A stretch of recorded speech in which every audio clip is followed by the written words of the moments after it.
A ministra da Saúde, Nízia Trindade, se reuniu hoje com os secretários de saúde da região norte do país para tratar sobre as emergências e os efeitos das mudanças climáticas. A intenção é agilizar as soluções para os problemas como a seca dos rios, qualidade do ar e da água. O Igor Damasceno tem as informações sobre esse assunto para a gente. Igor, dá um resumo aí de como foi essa reunião, o que dá para a gente tirar de positivo aí desse encontro. Dante, a ministra da Saúde, Nízia Trindade, negou que haja uma crise na saúde dos estados do norte do país que teria sido provocada justamente por causa da seca extrema. Então, segundo ela, a situação está sob controle. No entanto, Nízia Trindade também confirmou que a situação no Acre, em Rondônia e também no estado do Amazonas são situações que preocupam o Ministério da Saúde.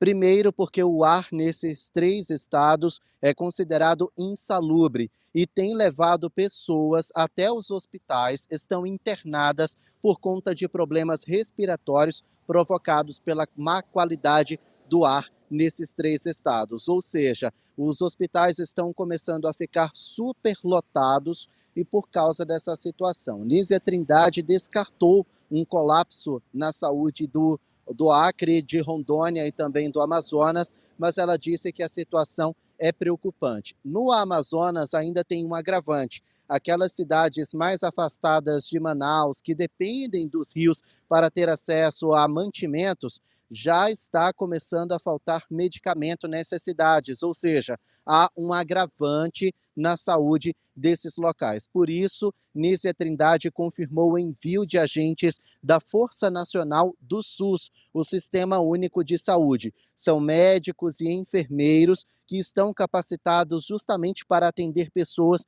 em extremidades. Esses médicos vão abrir tendas de hidratação, principalmente no sul do Amazonas. As pessoas que estão com dificuldade respiratória ou então estão com dificuldade de acesso à água potável vão poder ir até nessas tendas de hidratação. Tem também equipes que vão atender naquela modalidade saúde da família, onde eles vão passar de casa em casa avaliando os moradores, e também um reforço nas unidades básicas de saúde. São esses os anúncios feitos por Nízia Trindade por causa da seca extrema. Vamos ouvir a ministra.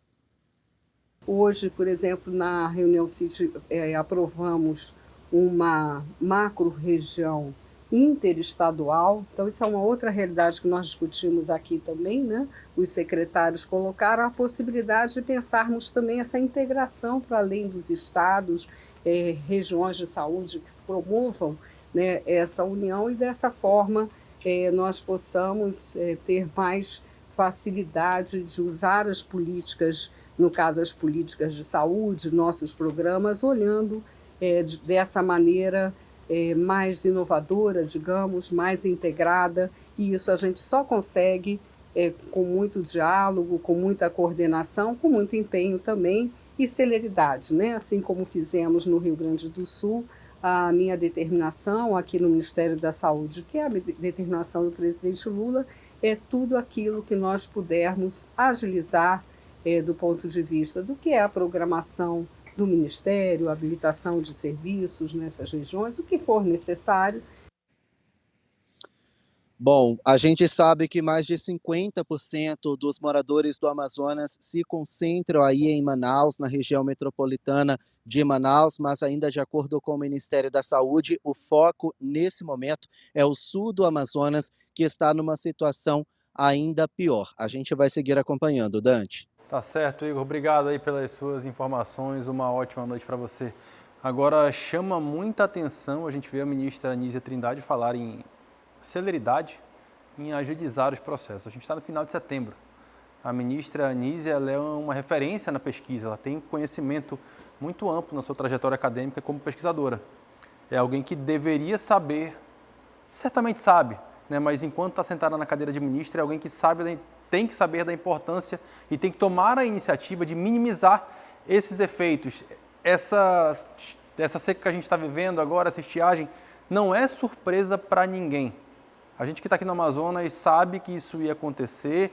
um pouquinho mais, um pouquinho menos, mas ela era esperada, isso vem sendo falado pelos especialistas aí desde o começo do ano.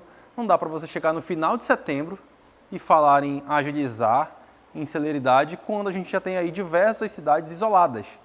Você fala do sul do Amazonas, que é o foco hoje, que isso tem essa realidade lá, claro, uma realidade também casada com as queimadas, mas o município de Alvarães, por exemplo, ali próximo de Tefé, está isolado. Você não consegue mais transitar ali, você não consegue sair de Alvarães para Tefé hoje porque os rios simplesmente sumiram. Como é que vai chegar água? Como é que vai chegar insumo? Como é que vai chegar medicamento? Né? E dava para prever isso. Dava para essa iniciativa aí do Ministério da Saúde ter acontecido muito antes. Não dá para a gente sempre achar que estão fazendo o trabalho quando chegam depois que tudo já aconteceu e que a situação já é calamitosa. Né? Não dá para tratar isso como normal. E principalmente quando é alguém da pesquisa que trata isso e sempre foi aquela voz de referência, de conhecimento sobre os assuntos, agir como qualquer político agiria nessas horas. Isso que chama muita atenção. A gente está falando dessa situação da seca aqui no nosso estado e para tentar minimizar esses impactos na economia, portos provisórios foram montados no município de Itacoatiara, aqui na região metropolitana, a 270 quilômetros de Manaus. O objetivo é garantir a continuidade na entrega de cargas para abastecer a Zona Franca e facilitar o escoamento da produção. Pelo segundo ano consecutivo, uma nova crise hídrica assola o estado do Amazonas. As águas mais rasas desafiam a navegabilidade. Diante disso, os setores do comércio e da indústria precisaram correr para tentar evitar o desabastecimento. Em 2023, de acordo com o Centro da Indústria do Estado, o polo industrial de Manaus teve prejuízos bilionários, causados por problemas logísticos. Nesse período, a entrada de insumos e o escoamento de produtos ficaram paralisados por meses. Já em fevereiro de 2024, em antecipação, as operadoras dos portos privados Chibatão e Superterminais apresentaram um plano emergencial para garantir o transporte de cargas durante o período mais crítico da seca. A gente já tinha uma chamada taxa da seca. Durante a seca, os navios já chegavam até Manaus com uma quantidade de carga menor, com um calado menor. Porém, essa operação aqui é a primeira vez que acontece. Por justamente conta da seca histórica do ano passado, a gente já tinha a previsão que essa seca ia ser tão severa quanto. Então, para que a gente não deixe a indústria amazonense parada, a gente não tenha o desemprego que causaria uma paralisação da Zona Franca, a gente veio com essa solução que realmente é a primeira vez que está acontecendo. Então, tudo que vocês estão vendo aqui é inédito. A gente nunca tinha feito isso, nenhum outro porto tinha feito isso, de trazer um módulo de 240 metros aqui para Itacoatiara, pesando mais de 300 toneladas. É uma operação que a gente está chamando de operação de guerra, porque envolve um custo muito alto. A gente está aí estimando cerca de 45 a 50 milhões de investimento para fazer com que essa operação ocorra. Os portos flutuantes foram colocados em uma localização que fica antes da costa do Tabocal, uma região localizada na foz do Rio Madeira, por onde os navios cargueiros costumam passar para chegar a Manaus. Desde o final de agosto, a navegabilidade desse tipo de embarcação não é mais possível por causa da seca. Esse ponto ele é muito crítico, é onde deveria ter acontecido a dragagem, aonde os navios realmente poderiam ter o risco de encalhar, de a gente ter um acidente. Então a gente escolheu aqui essa parte de Itacoatiara justamente por ser próximo desse ponto crítico para a navegação. As operações em Itacoatiara funcionam 24 horas por dia, todos os dias da semana, e devem seguir até o final de 2024. No lado mais profundo do pier, os navios atracam com os insumos e suprimentos para a Zona Franca.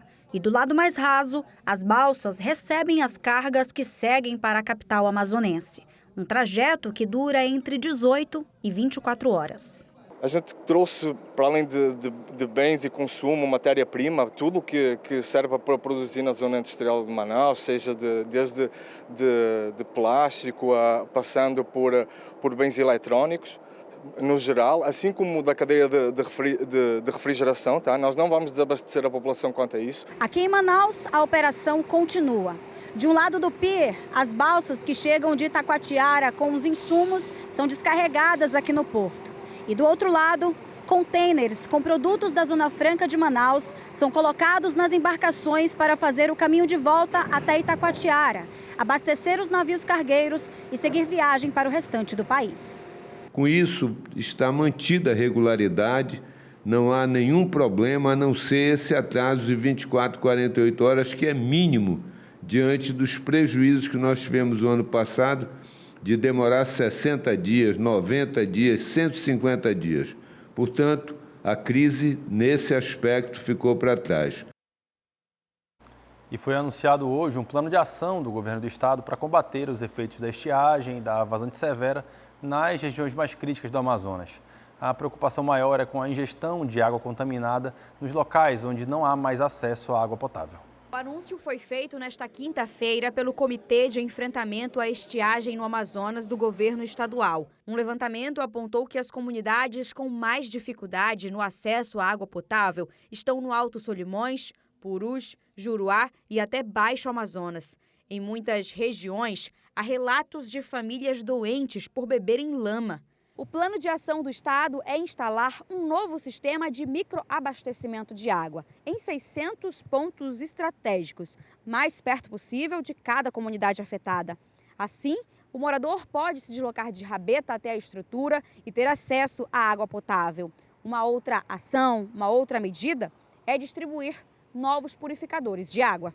Outra preocupação da Secretaria de Saúde é o envio de medicamentos e outros insumos. Nós estamos articulando ainda com a empresa fornecedora, transportadora de materiais e medicamentos para alguns municípios, e ela faz a articulação com inclusive outros estados. Manda para o Acre e através do Acre consegue entregar para alguns municípios. Então essa é uma das ações.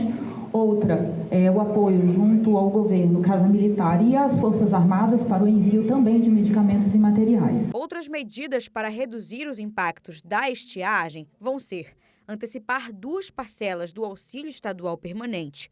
Uma delas vai ser paga ainda neste mês de setembro. Foi enviado à Assembleia um projeto de lei que vai perdoar dívidas de empréstimos com a AFEAM. E o programa Merenda em Casa deve reforçar a alimentação de 3.000 alunos do interior que não conseguem se deslocar até as escolas. Além da descida dos rios, as queimadas também preocupam. O Amazonas vai receber do governo federal 40 milhões de reais para investir em novos equipamentos para intensificar o combate aos incêndios. O estado também pediu verba para aumentar o efetivo, já que a maioria das ocorrências é em território federal. Hoje, 74% dos incêndios estão na região sul, com a predominância nessas áreas que a gente informou, o que obviamente sobrecarrega também a estrutura do estado, que além das áreas federais, cobre-se também as áreas estaduais que já são predominantes aqui na região metropolitana. Quer ficar por dentro de todas as notícias da programação de A Crítica? Então já se inscreve no nosso canal, ativa aí o sininho para receber todas as notificações e não perder nenhum conteúdo. E até o próximo vídeo.